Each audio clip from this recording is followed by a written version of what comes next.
Shalom semuanya. Tema edisi Voice of Pentecost hari ini adalah berjalan di dalam roh, belajar dari Filipus. Kita akan melihat contoh dan ciri-ciri orang yang hidup di dalam roh dari kehidupan Filipus yang mengalami pertumbuhan rohani oleh karena ketaatan dan kesetiaannya dalam mengikuti firman serta tuntunan Roh Kudus. Ciri pertama orang yang hidup di dalam roh adalah mereka penuh dengan hikmat. Filipus adalah salah seorang diaken yang diangkat untuk pelayanan meja. Salah satu syarat yang dibutuhkan untuk posisi tersebut adalah kepenuhan Roh Kudus, yang artinya Filipus hidup dalam kepenuhan roh pada saat itu. Hal ini penting bagi orang percaya karena orang yang dipenuhi Roh Kudus akan menjadi orang yang efektif di dalam pelayanan sesuai dengan kebutuhan yang ada. Ketika hikmat diperlukan, maka Roh Kudus akan mengaruniakan. Ketika keberanian diperlukan, hal itu pun akan disediakan. Ketika kuasa kesembuhan atau mengusir roh jahat diperlukan, maka kuasa itu juga akan dinyatakan. Ketika kita penuh dengan hikmat, Roh Kudus akan menuntun dan membimbing kita sehingga apapun yang kita perbuat akan dibuatnya berhasil dan sesuai dengan rencananya. Ciri kedua orang yang hidup di dalam roh adalah mereka memberitakan Injil dengan kuasa.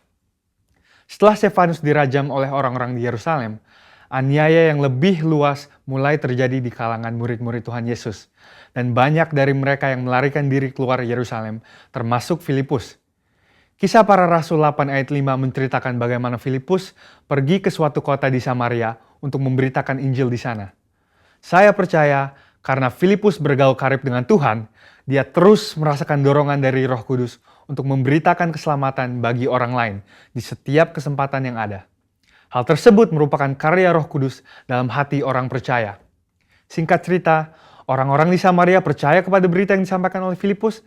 Mereka membuka hati dan Roh Kudus pun bekerja dan menjamah setiap orang yang mendengar hingga hati mereka berbalik kepada Tuhan. Dalam pemberitaan Injil itu, juga terjadi manifestasi kuasa Allah dengan kesembuhan dan kelepasan yang luar biasa.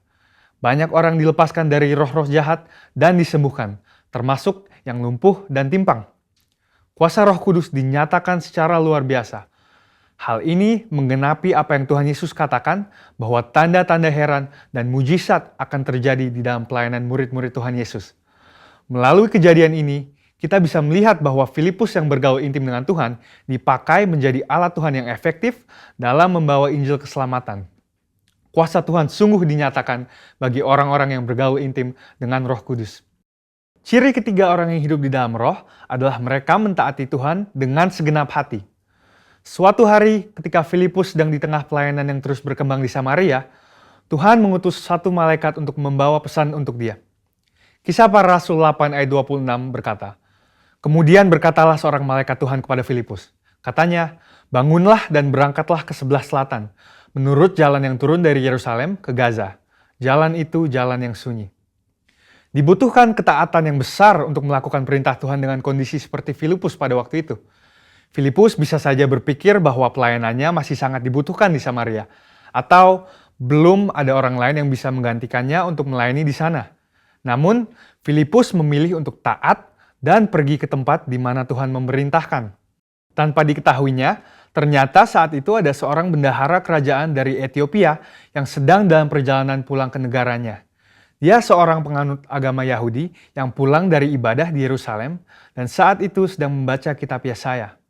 Filipus dituntun oleh Roh Kudus untuk mendekati kereta pembesar itu dan menanyakan apakah dia mengerti arti dari ayat yang dibacanya. Ternyata dia tidak mengerti dan meminta Filipus untuk menerangkannya. Dia menggunakan kesempatan ini untuk memberitakan Injil dan bendahara tersebut pun akhirnya percaya dan dibaptis. Ini adalah contoh bahwa seringkali Roh Kudus akan mendorong kita untuk melakukan hal-hal yang mungkin tidak bisa kita mengerti. Dan dalam situasi seperti ini, yang dibutuhkan dari kita hanyalah ketaatan. Dan pada waktunya, Tuhanlah yang akan menyatakan rencananya kepada kita, seperti dalam contoh kehidupan Filipus. Ciri keempat orang yang hidup di dalam roh adalah mereka membimbing keluarganya di dalam Tuhan. Bertahun-tahun kemudian, Rasul Paulus pergi untuk mengunjungi Filipus yang saat itu tinggal di Kaisaria. Kisah para Rasul 21 ayat 8-9 menyebutkan bahwa dia mempunyai 4 anak yang mempunyai karunia untuk bernubuat. Mungkinkah kehidupan rohani dari anak-anak Filipus yang demikian timbul dari hubungan yang jauh dari Roh Kudus? Hal itu tidak mungkin. Anak-anak Filipus hidup intim dengan Tuhan dan mereka bertumbuh dalam kerohanian yang luar biasa. Mereka bertumbuh dalam aspek-aspek kerohanian yang lain seperti mengasihi Tuhan, hidup dalam kekudusan, dan pelayanan bagi gereja Tuhan dari bimbingan ayahnya yang hidup bergaul dengan Tuhan. Kesimpulannya adalah bahwa iman kita tidak akan berkembang dengan sehat jika kita tidak mengandalkan firman Tuhan dan Roh Kudus. Sebab kehidupan yang intim dengan Tuhan harus dibangun secara intensional dan harus disertai dengan disiplin rohani dan hati yang lembut sehingga orang lain pun bisa merasakan dampak dari kuasa Roh Kudus melalui kehidupan kita. Saudara, untuk penjelasan lebih lengkapnya dari tim teologi kami, jangan lupa buka link yang ada di atas atau scan QR Code yang tersedia. Salam integritas, Tuhan Yesus memberkati.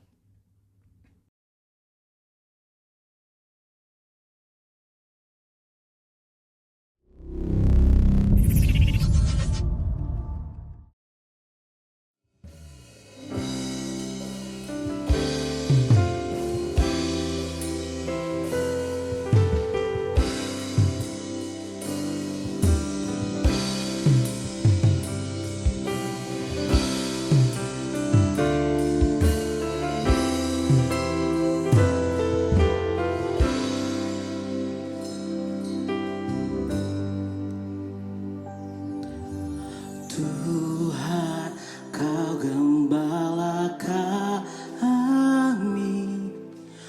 tuntun kami domba-Mu. Berilah kami menikmati hikmat pengorbanan-Mu.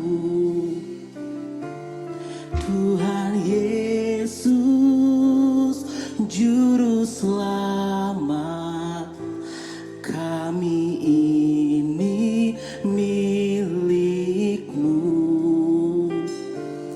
Tuhan Yesus, Juru Selamat, kami ini milik-Mu.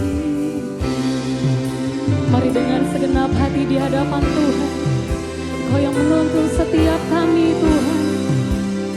Kami sembah Engkau Tuhan. Tuhan, Kau gembala kami, tuntun kami domba-Mu. Berilah kami menikmati hikmat pengorbanan-Mu.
hidup kami.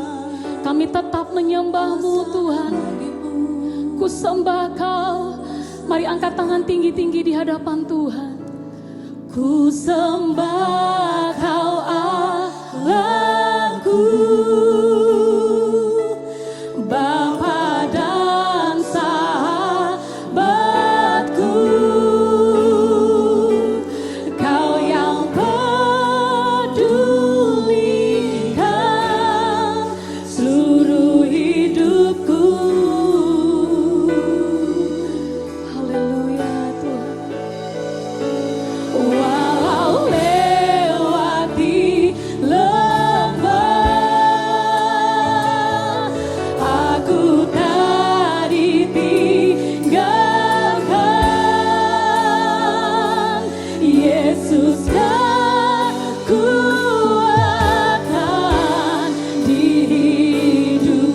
Dengan segenap hati katakan, ku sembah, ku sembah Kau Allahku, Bapa dan sahabatku. Kau yang pedulikan seluruh hidupku. Oh, oh. Walau lewati lembah, aku tak ditinggalkan. Yesus kekuatan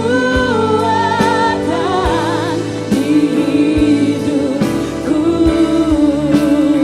Dengan kedua tangan terangkat katakan, ku sembah Kau Allahku, Bapa dan sahabatku. Kau yang pedulikan seluruh hidupku. Amin Tuhan. Walau lewati lembah, aku tak ditinggalkan. Yesus kekuatan di hidup. Ya Yesus kekuatan di hidupku. Yesus kekuatan di hidup. Mari lebih lagi katakan, ya Yesus. Yesus kekuatan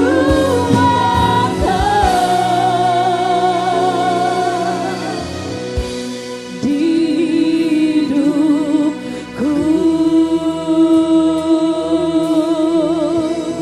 Oh, syaralabaralabaralabaralabaralabaralabar. Mari berikan sorak-sorai. Dia sumber kekuatan kita.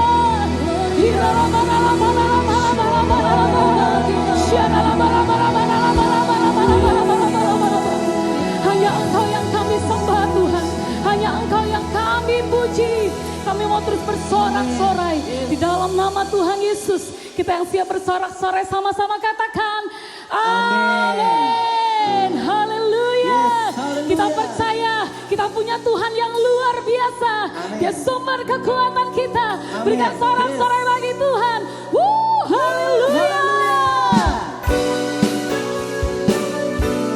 Mari lebih lagi Bapak Ibu Saudara yang di rumah-rumah. Mari kita terus memuji Tuhan.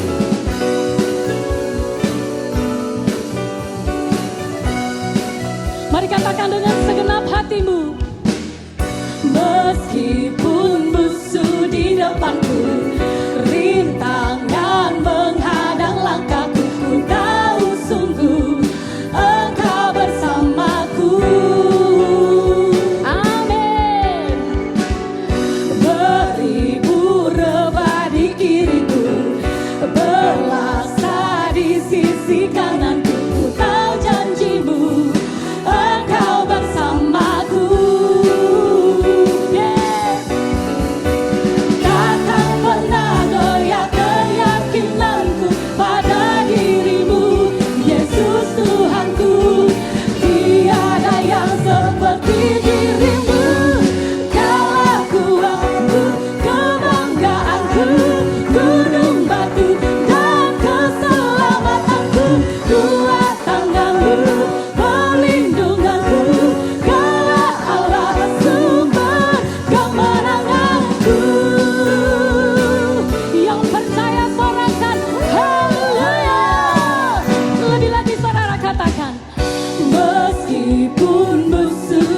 depanku, rintangan menghadang langkahku. Ku tahu sungguh haleluya Engkau bersamaku.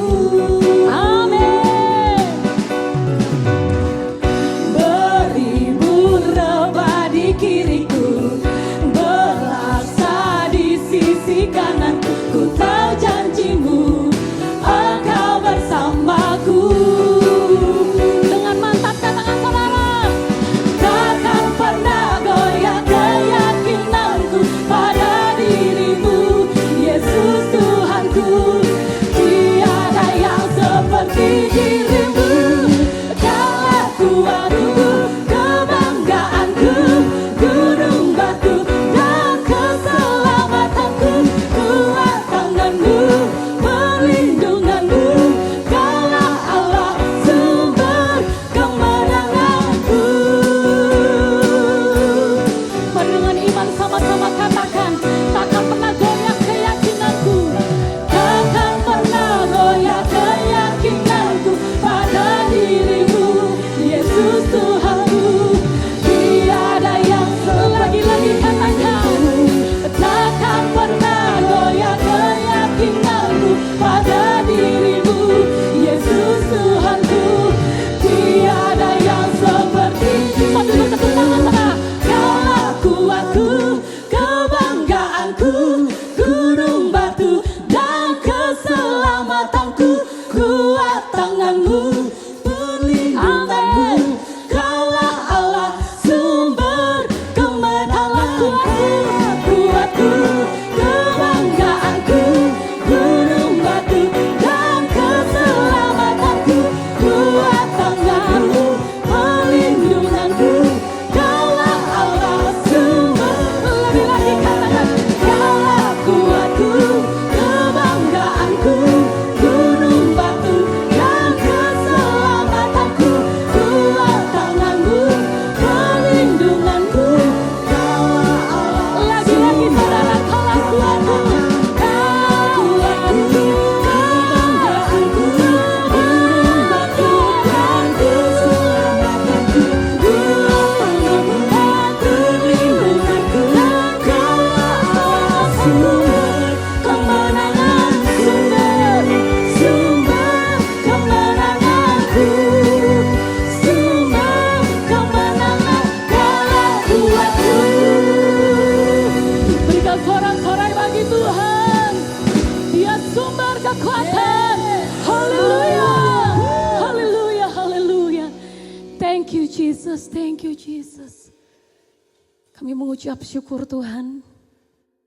Kami boleh terus katakan dalam hidup kami, Tuhan segala-galanya bagi kami. Engkau yang senantiasa membuat kami berbahagia di dalam-Mu Tuhan. Uratakanalabaya shandaralabalabalabalabala. Kami mau terus ada di hadirat-Mu Tuhan.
Mari kita berdoa syafaat.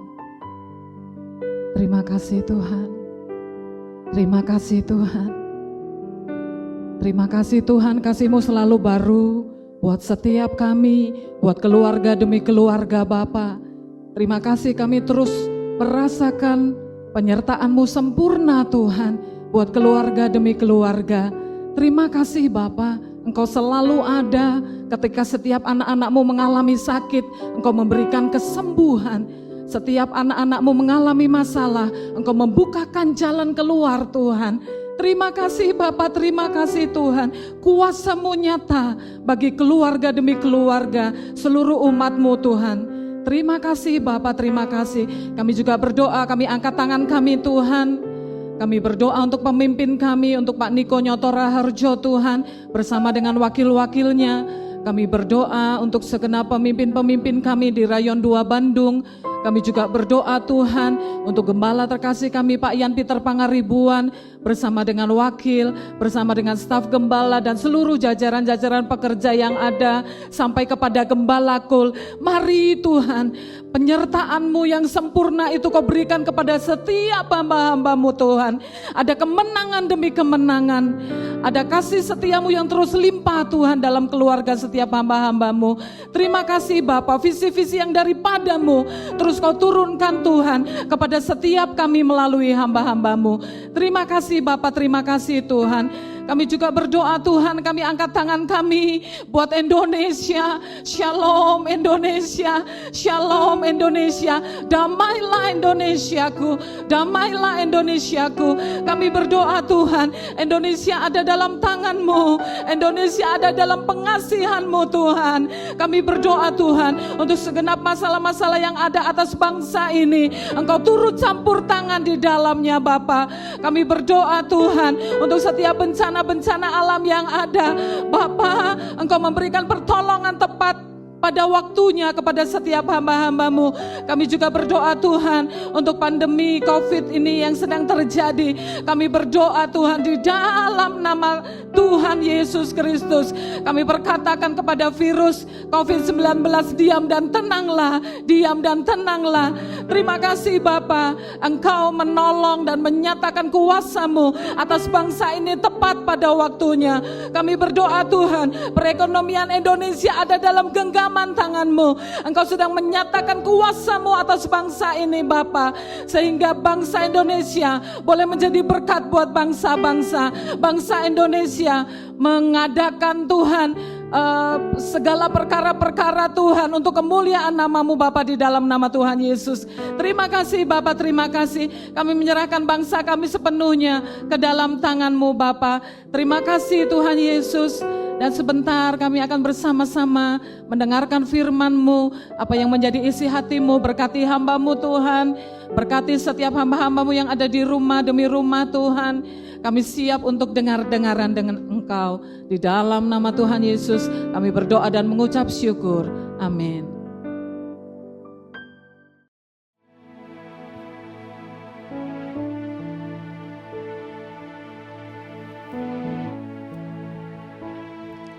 Shalom jemaat Tuhan, sukacita boleh kembali bersama-sama dalam ibadah online hari ini. Sebelum kita diberkati oleh firman Tuhan, mari kita berdoa. Ora bata karya lamaya santa karandalam.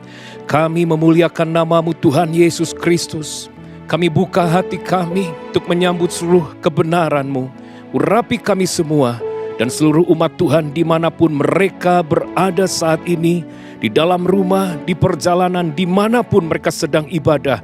Kuasa darah Yesus akan memulihkan mereka, yang sakit disembuhkan, yang lemah dikuatkan, yang terikat dibebaskan. Terlebih kebenaran firman akan membawa kami semua semakin serupa dengan gambaran Kristus Yesus. Urapi hamba-Mu dalam nama Tuhan Yesus. Haleluya. Amin. Saat ini saya akan beri judul pesan firman-Nya, The Hidden Hero, yaitu pahlawan-pahlawan yang tersembunyi. Di era Pentakosta ketiga, Tuhan sedang memunculkan The Hidden Hero, pahlawan-pahlawan yang tersembunyi, yaitu orang-orang yang no name, no fame, tanpa nama, tanpa ketenaran, tapi mereka akan dipakai untuk memuridkan. Mereka akan dipakai untuk mementor next gen, generasi atau orang-orang selanjutnya, agar mereka menjadi rekan sekerja Roh Kudus. Hari ini kita akan belajar di Alkitab dari seseorang bernama Ananias dari Damaskus. Arti nama Ananias adalah Tuhan yang memberi anugerah. Dan saya katakan Ananias hanya ordinary people, orang biasa. Tapi yang luar biasa, dia dipakai Tuhan untuk memuridkan, mementor seseorang. Sehingga seseorang itu menjadi extraordinary. Orang yang luar biasa dipakai oleh Roh Kudus. Siapakah dia? Paulus. Kalau kita perhatikan, Paulus adalah orang yang luar biasa dipakai di zamannya. Hampir setengah lebih perjanjian baru ditulis oleh Paulus. Paulus melayani dari satu tempat ke tempat lainnya. Pertanyaannya, siapakah yang mementor? Siapakah yang membapai? Seseorang yang tidak terlalu kita kenal. Dia namanya Ananias dari Damaskus. Saya percaya hari-hari ini waktunya di era Pentakosta. Ada banyak orang-orang biasa di mana mereka akan dipersiapkan untuk menjadi the hidden hero. Orang-orang yang tersembunyi, tapi mereka pahlawan-pahlawan yang akan mementor, memuridkan banyak orang. Nah, ada berapa banyak saudara Anda menangkap pesan ini dan Anda mau, Tuhan, ini waktunya. Sekarang saya bangkit, bukan hanya menjadi orang-orang Kristen biasa yang hidup hanya untuk kebahagiaanku, kesuksesanku, pemulihanku. Tapi kami mau menyelesaikan amanat agung. Oleh karena itu kita mau belajar bagaimana orang biasa namanya Ananias itu menjadi seorang the hidden hero, seorang pahlawan yang tersembunyi. Baik, kita lihat yang pertama, Kisah Rasul pasal 22 ayat 12. Apa yang menyebabkan Ananias dari Damaskus dipakai Tuhan menjadi seorang pahlawan yang mementor, memuridkan, membapai yang namanya Paulus. Di situ ada seorang bernama Ananias, seorang saleh yang menurut hukum Taurat dan terkenal baik di antara semua orang Yahudi yang ada di situ. Yang pertama, Ananias dikenal karena integritasnya. Banyak saat ini hamba-hamba Tuhan dikenal karena karunia-karunia yang luar biasa. Tetapi dengar, siapapun Anda, dimanapun Anda berada, ketika Anda dikenal karena integritasmu, saya percaya Tuhan akan memakai Anda untuk menjadi pahlawan-pahlawan tersembunyi, membangkitkan tanda kutip Paulus di akhir zaman.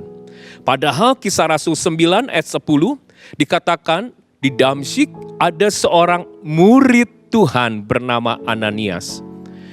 Bapak Ibu, sahabat-sahabat semua, kata murid di dalam perjanjian baru adalah ditunjukkan kepada orang-orang Kristen, pengikut Kristus yang tanpa jabatan. Bukan para rasul, bukan para penatua, hanya orang awam, tanda kutip biasa. Tetapi justru Tuhan memilih saat itu dari orang biasa, hanya seorang murid. Mengapa? Karena orang biasa bernama Ananias itu dikenal oleh orang banyak karena integritasnya. Ternyata dalam perjanjian baru ada dua Ananias lain. Ananias berikutnya, dia adalah suami dari Safira, dari Yerusalem. Dia dikenal karena kekayaannya. Dia bisa menjual sebidang tanah untuk dibagikan. Dan juga ada satu lagi Ananias, yaitu imam besar. Dikenal karena jabatannya. Tapi sayang, dua orang Ananias tadi, yang satu dikenal karena yang kekayaannya. Dia adalah seorang pendosa. Karena dia tidak mengasihi Tuhan dengan tulus. Dia melayani Tuhan, tapi ada motivasi yang lain. Supaya dipuji dan dilihat. Tidak berintegritas. Dan Ananias imam besar, dia seorang rohaniawan, di mana Paulus sendiri berkata di dalam Kisah Rasul 23 ya, ayat 2-3 dan selanjutnya, bahwa engkau adalah tembok yang dikapur putih, rohaniawan yang munafik, saudara. Luarnya bersih, jabatannya, mungkin kerohaniawannya menutup banyak hal, tapi dalamnya kotor. Dan yang luar biasa, orang biasa ini, Ananias dari Damsyik, dia hanya seorang murid yang dikenal karena integritasnya. Ada hal yang harus diperhatikan hari-hari ini. Tuhan sedang mencari murid-muridnya yang akan dikenal dunia karena integritasnya. Mengapa? 2 kali Yesus berkata di dalam Matius pasal 7 bahwa orang dikenal dari buahnya. Artinya kita anak Tuhan harus dikenal bukan dari KTP-nya, bukan dari simbolis keagamaan, bukan dari pakaiannya. Tapi kita anak Tuhan harus dikenal dari buah roh yang dihasilkannya. Bicara integritas bukan berbicara kebaikan yang kita buat, tapi bicara buah roh yang Roh Kudus buat kerjasama dengan kita, karena Roh Kudus tinggal dalam diri kita. Oleh karena itu Matius pasal 7 saya akan tunjukkan. Di dalam kitab Matius saudara, pasal yang ke-7, setelah Tuhan 2 kali, di dalam ayat ke-20 dikatakan, orang dikenal dari buahnya. Artinya Tuhan ingatkan kita, biarlah dunia mengenal kita anak-anak Tuhan. Bukan dari kekayaannya, bukan dari kesuksesannya, bukan dari karunia-karunia rohani yang dahsyat, tapi dari buah rohnya. Sehingga setelah Yesus berkata demikian, ayat 22 dan 23, Tuhan berkata kepada hamba-hamba yang punya karunia rohani, mengusir setan, bernubuat, membuat mujizat. Tapi Tuhan berkata, aku tidak mengenal engkau. Aku tidak ginosko, aku tidak karib dengan engkau. Artinya apa? Tuhan mengenal atau karib atau ginosko dengan seseorang yang memiliki buah roh, bukan karunia roh. Tapi ingat, karunia roh tetap sangat penting untuk melengkapi seseorang melayani. Ini artinya kualitas orang Kristen dilihat dari apakah ada buah roh dalam diri orang itu atau tidak. Bukan dari seberapa banyak pelayanan yang sudah dikerjakan, seberapa lama dia sudah terlibat pelayanan, tapi dari seberapa banyak buah roh yang dihasilkan. Integritas dari orang Kristen bukan dilihat dari seberapa baik orang itu di mata orang lain, tapi seberapa banyak buah roh yang dihasilkan orang itu di mata Tuhan. Mari saudara, seorang dari Damsyik bernama Ananias dipilih untuk mementor dan menghasilkan seorang luar biasa namanya Paulus, karena dia dikenal dari buah roh yang dihasilkan. Pesannya, siapapun Anda, di tengah musim sesulit apapun, minta agar Roh Kudus mengajar kita bekerja sama dengannya untuk menghasilkan buah roh, supaya ada integritas ilahi yang dilihat oleh orang di luar. Ini zamannya Pentakosta ketiga, orang-orang yang dikenal karena integritas ilahi akan dipakai menjadi the hidden hero. Pahlawan-pahlawan yang tersembunyi tanpa nama, no fame, tanpa ketenaran, tapi mereka akan menghasilkan orang-orang yang luar biasa di dalam Tuhan. Berikutnya saudara, ternyata Ananias dari Damsyik ini dikenal karena kepekaan dan kepatuhannya. Saudara, Kisah Rasul pasal 9 ayat 11, jelas dikatakan firman Tuhan, mari pergilah ke jalan yang bernama jalan lurus dan di rumah Yudea. Seorang dari Tarsus yang bernama Saulus, ia sekarang berdoa. Wow, Anda kalau simak baik-baik dan baca lagi ayat 11, betapa spesifik sebuah pembicaraan dialog antara Tuhan Yesus dengan Ananias. Berarti Ananias seorang yang peka. Mengapa dia peka? Karena Ananias seorang pendoa. Catat baik-baik, ada 3 Ananias tadi saya katakan dalam perjanjian baru. Yang pertama Ananias dari Damsyik yang sedang kita pelajari ini, seorang the hidden hero, karena dia seorang pendoa. Kedua, Ananias dari Yerusalem, suami dari Safira, dia seorang pendosa. Ketiga, Ananias imam besar, dia seorang pendakwa. Tetapi Ananias ini seorang pendoa. Kesukaannya yang menjadi prioritas utama hubungan intim. Saya ulangi, hubungan intim. Kesuksesan bukan banyaknya aktivitas, bukan banyaknya pelayanan, tapi tepatnya prioritas. Prioritas utama kita hari-hari ini adalah keintiman. Itulah Ananias. Orang biasa yang hanya seorang murid, tapi dia memprioritaskan keintiman. Kesukaannya dekat dengan Tuhan, sehingga Tuhan dengan mudah berbicara. Dan dia menyampaikan secara spesifik, pergilah ke jalan yang namanya diberitahu jalannya, jalan lurus. Di mana? Di sana ada rumah. Rumahnya pun dikasih tahu, rumah Yudas, seorang dari Tarsus. Yang bernama Saulus, ia sekarang berdoa. Orang di dalam ada yang sedang berdoa namanya Saulus. Spesifik, detail. Hari-hari ini Tuhan akan berbicara bukan hanya kepada hamba-hamba Tuhan, pendeta-pendeta, tapi Dia akan berbicara kepada Anda semua yang hari ini di tengah namanya goncangan dan pandemi, engkau sedang diramukan. Tapi ketika engkau diramukan, engkau tidak tergeletak, tapi justru engkau tenggelam semakin dalam hadirat Tuhan. Kepada mereka lah Roh Kudus akan berbicara spesifik. Dan dengar, kalau Anda hari-hari ini banyak bergaul dengan Tuhan dan mendengar pesannya, sekali lagi, hanya taat. Ngerti nggak ngerti, ikuti suara Roh Kudus. Jadilah tawanan-tawanan roh di akhir zaman. Karena yang akan dipakai hari-hari ini menjadi pahlawan-pahlawan sembunyi. Bukan mereka yang punya titel doktor, teologi, master teologi, sarjana teologi, tapi mereka yang titelnya hanya tawanan Roh Kudus. Dia bisa mendengar apa keinginan hati Tuhan Yesus dan dia mengikuti dan taat kepadanya. Itulah Ananias. Karena setelah Ananias mendengar itu, dia kaget mendengar kata Saulus dan dia katakan ayat 13 Kisah Rasul 9, Tuhan, dari banyak orang telah kudengar tentang orang ini. Dia seorang pembunuh, seorang garang. Tetapi ketika Tuhan berfirman, go Ananias, pergilah.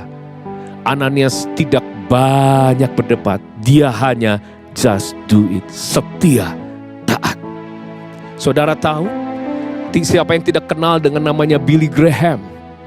Billy Graham sudah almarhum, tetapi dia menjadi seorang contoh teladan hamba Tuhan penginjil di dunia yang memiliki integritas. Dia sudah hampir 215 juta orang lebih dari 185 negara. Lewat KKR, pertemuan-pertemuan, mendengar berita Injil lewat mulutnya. Dan ratusan juta sudah dilayani. Banyak orang berjuta-juta terima Kristus lewat pelayanannya. Siapakah Billy Graham? Semua orang kenal Billy Graham. Tapi pertanyaannya, siapakah the hidden hero di balik Billy Graham? Tidak ada yang kenal. Tapi hanya Tuhan Yesus yang mengenalnya. Saudara tahu, the hidden hero dari balik Billy Graham ada ratusan tahun sebelumnya. Dia seorang guru sekolah minggu yang sederhana bernama Edward Kimball. Edward Kimball dengan setia, waktu itu dia dipanggil jadi seorang guru sekolah minggu. Dia layani anak-anak satu persatu. Dan dia melihat seorang anak yang tanpa harapan, seorang penyemir sepatu di toko sepatu. Tapi dia taat ketika Roh Kudus perintahkan, layani anak itu. Dia layani secara personal, pribadi. Dan apa yang terjadi? Anak ini bertobat. Setelah bertumbuh, anak ini menyerahkan diri buat Tuhan, namanya D.L. Moody. D.L. Moody kemudian berkhotbah menceritakan seseorang the hidden hero di dalam hidupnya. Hanya seorang guru sekolah minggu yang tidak dikenal orang banyak. Dan akhir dalam pengkhotbahnya itu, seorang anak muda menyerahkan diri bernama F.B. Meyer, saudara. Dan apa yang terjadi? Dia pun berkhotbah. Dan ada lagi anak muda yang bertobat bernama G.W. Chapman, saudara. Dan dia berkhotbah. Akhirnya ada orang diselamatkan, namanya Billy Sunday. Billy Sunday berkhotbah dan melayani. Ada satu orang anak muda dimenangkan, Mordecai Ham.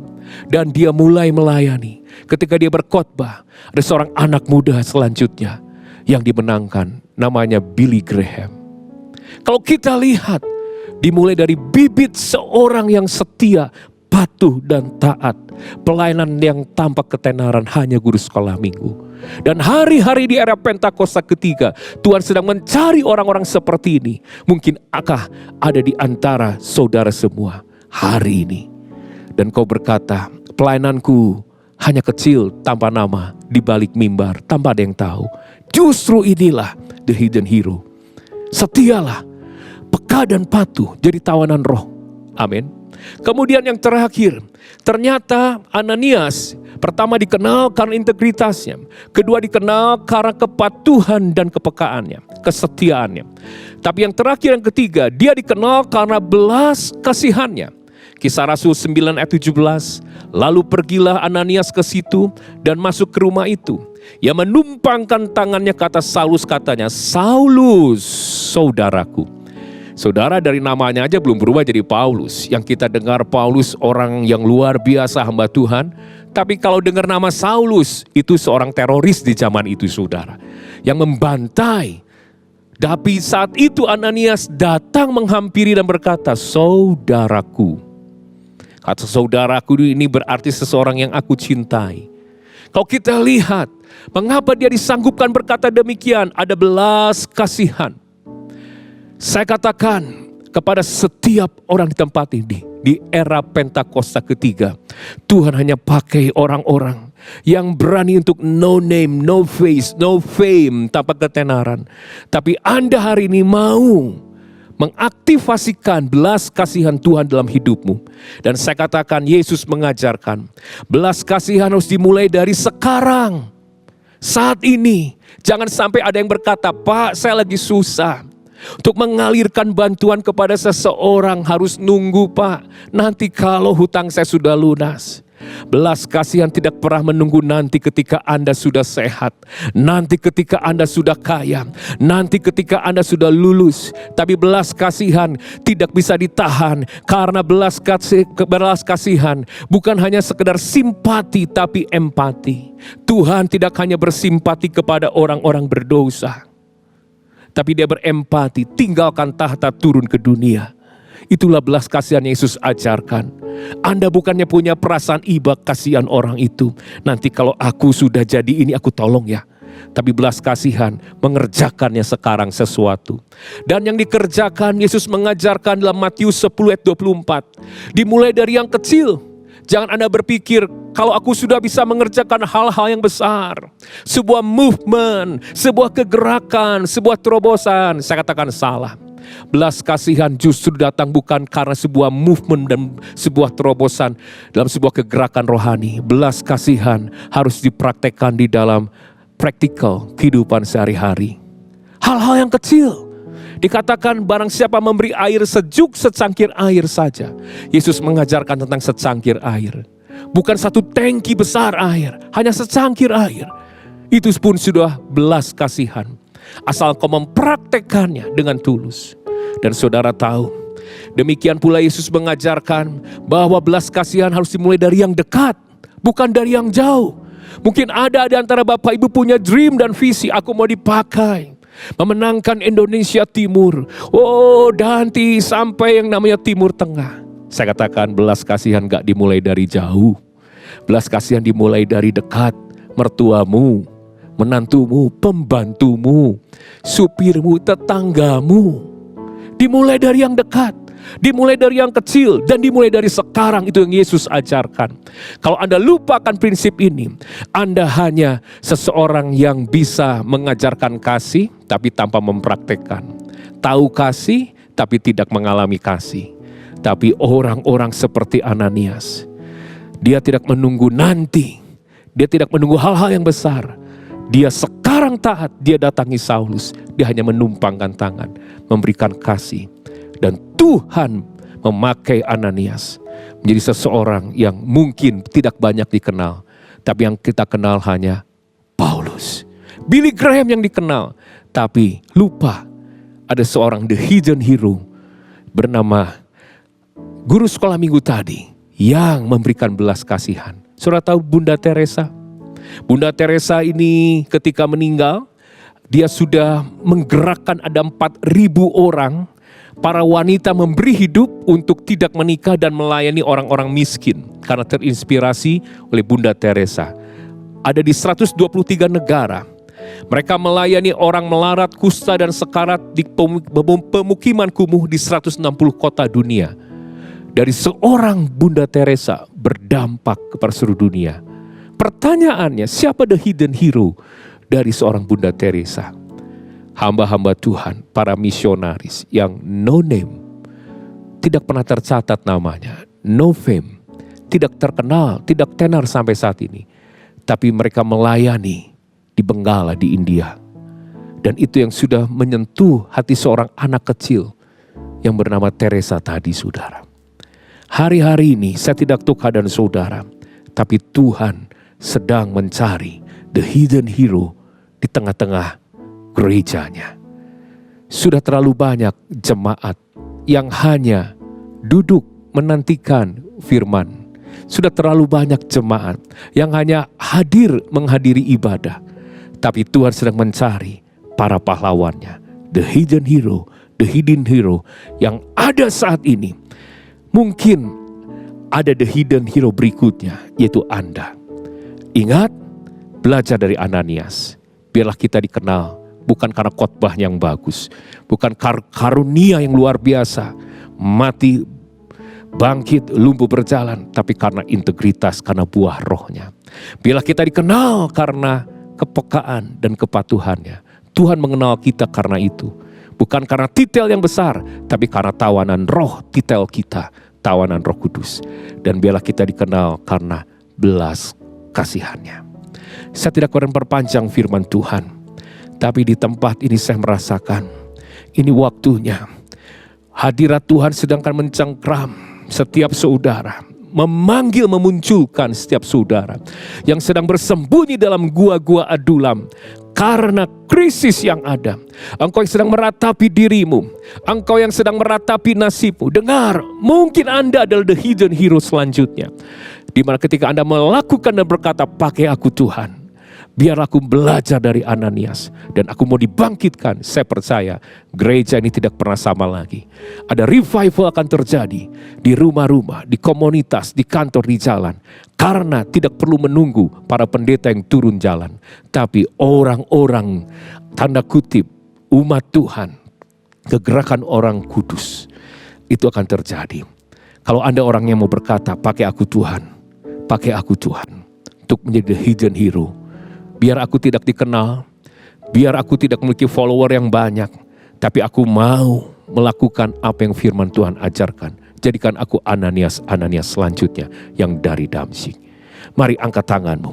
Kalau Anda orang yang berkata, Tuhan Yesus, biarkan sebelum hidupku berjumpa dengan Engkau dan segala sesuatunya berakhir, berikan aku kesempatan untuk aku bangkit menjadi the hidden hero. Kalau Anda orang yang angkat tanganmu tinggi-tinggi, mari berdoa. Horapata karya lama santa karanda labaya shanta karana.